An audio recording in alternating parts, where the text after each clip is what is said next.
ang listahan na worth 100 billion.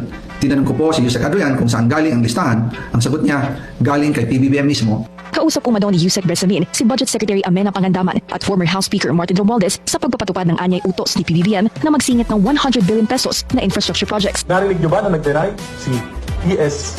Bersamin? Hindi sila nagde-deny. It's worth investigating. But it seems that Senator Lacson is committed or had committed not to investigate the Bersamin. May mangyayari dito, tuloy nyo yung investigasyon nyo kasi wala na yung ICI. Imbitahin nyo yung Tri-G Boulevard. Imbitahin nyo yung Maynard mo kasi hindi yan inobligang humarap ng magkaalaman. Ikinagulat at pumalag si dating Executive Secretary Lucas Bersamin sa naunang pahayag na Malacanang na nagbitiw siya sa kanyang posisyon sa gabinete dahil sa delikadesa matapos na madawit ang pangalan nito sa insertion sa 2025 national budget. Doon ako nagkaroon ng na-deliver, no? Siyempre, I did my math. Kasi kung mag-iimbestiga ka, tingnan mo rin yung reliability. Kasi even in my previous life, pag meron dumating na information, dalawa kagad yung tinitingnan ko.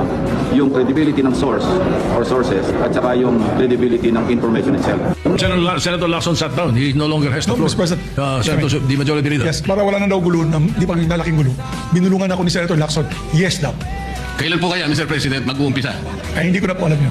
Kasi po kung yes, bitin na naman po, Mr. President. Ayoko pong mabitin ng taong bayan, Mr. President. Kaya gusto pong malaman kailan, anong oras, tuloy-tuloy po ba para sa ganun? Ay mapayapa naman ang kalooban ng ating mga kababayan. Isa lang po ang pakiusap ko, baka pwedeng pirmahan niyo muna yung partial committee report. Seryoso po ba kayo? I'm serious, Mr. President. So we can get over it, no? Because that is a partial. And move forward. Yes, that's Partial, and then you can move forward to the next one. That's correct, Mr. President. Paano ko po Yes, but again, para sa report, Mr. President, ang gusto ko makumpleto muna, kaya nga po ako'y nakikiusap, puntahan po natin ang mga potential areas of evidence. Kung payag naman po kayo, umuuna kayo, tinatanong ko lang ngayon, meron na po ba tayong schedule? Sana mo po, kahit weekly lang, Mr. President, tapusin na po natin ito. I believe that the Committee on Rules should tackle that particular question because today I found out that those members, those so-called ex-military soldiers that you're mentioning and the people behind it, some members of Congress filed a case of cyber libel on them. And therefore, I think the Committee on Rules should check first whether we can call a hearing on that particular issue kung ganun mayroong kaso. Mr. President, merong nagsampa ng demanda doon sa mga tao kinakala nating makakatulong sa atin. Magiging sagwil na yun, parang hindi natin sila tawag. So ibig sabihin pwede palang i-demanda na lang natin gustong magkukusa na pumunta rito. Tapos na tayo. Ito po ang nakararaan, ngunit ayaw nating ituloy ang pag-iimbestiga sa flood control scandal. Isang pinakamalaking nakawan sa ating bansa. Parang ninakawan ng isang pamilya sa tanghaling tapat. At ang mga magnanakaw ay hindi nakamaskara. Nakakurbata lahat. Nakabarong Tagalog. Paano hindi masisira ang kumpiyansa ng mamamayan kapag tinalikuran natin ang ganong pananagutan? Yung privilege speech ko noon, nasa pamimilit ko na, ito po tungkulin natin Naging PNP chief kayo. Ako po humanga sa inyo noon. Bakit gayon? Bakit hindi natin gawin lahat yun? Alang-alang sa interes ng bayan.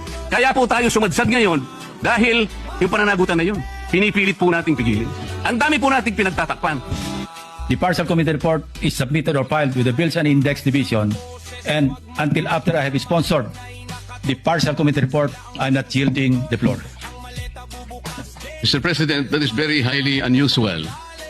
Why would Senator Lacson make a precondition that the partial report should be signed?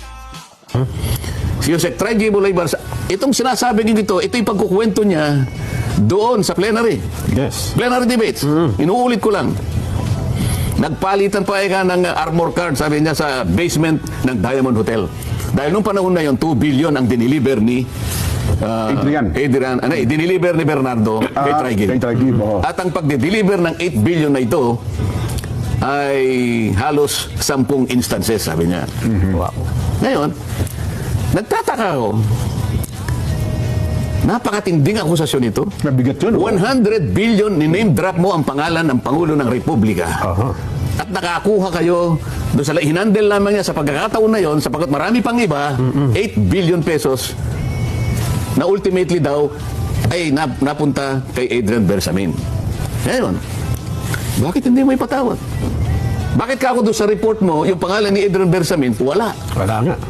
Ikaw ang naghayag mismo eh. Ikaw ang naghayag mismo. Wala naman kami ang nalalaman dyan. Bigla ka na lang nagsalita dyan eh. Nag-volunteer ka. Palaging ganyan ang ginagawa mo. Oh, sinabi ko na, nag-text si Jose Cabral.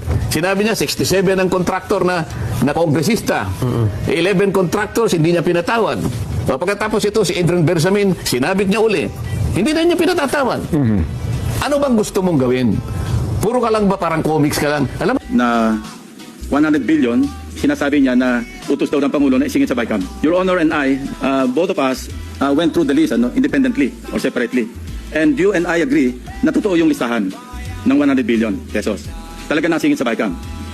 But yung sinasabi ni Saldico on social media as posted na nag-deliver siya ng 25 billion representing the 25% commission di umano para kay Presidente, that I will attest na hindi totoo. No? Yun talaga absolutely untrue or false.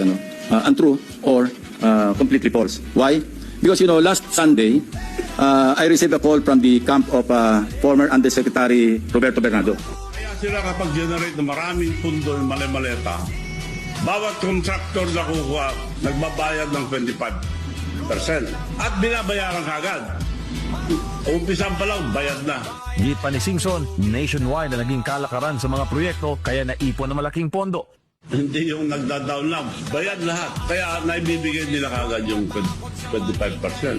Yung iba mas malaki pa. Kaya maraming mali-maleta dahil lahat, buong Pilipinas gano'n ang ginawa. Senator Lacson, sinimulan niya yung investigasyon pero hindi niya tinapos.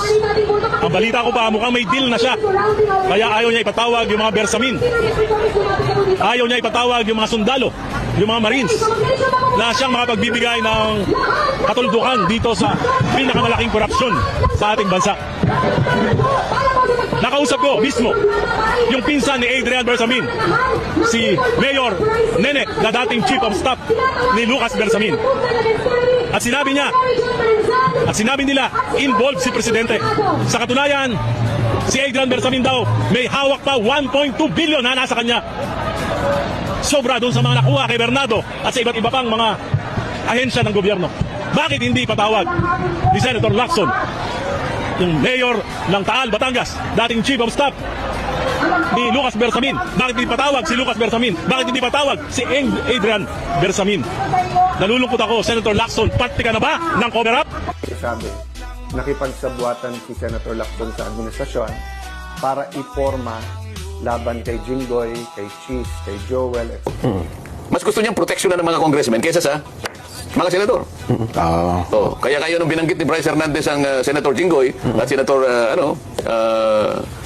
Joel, ayun.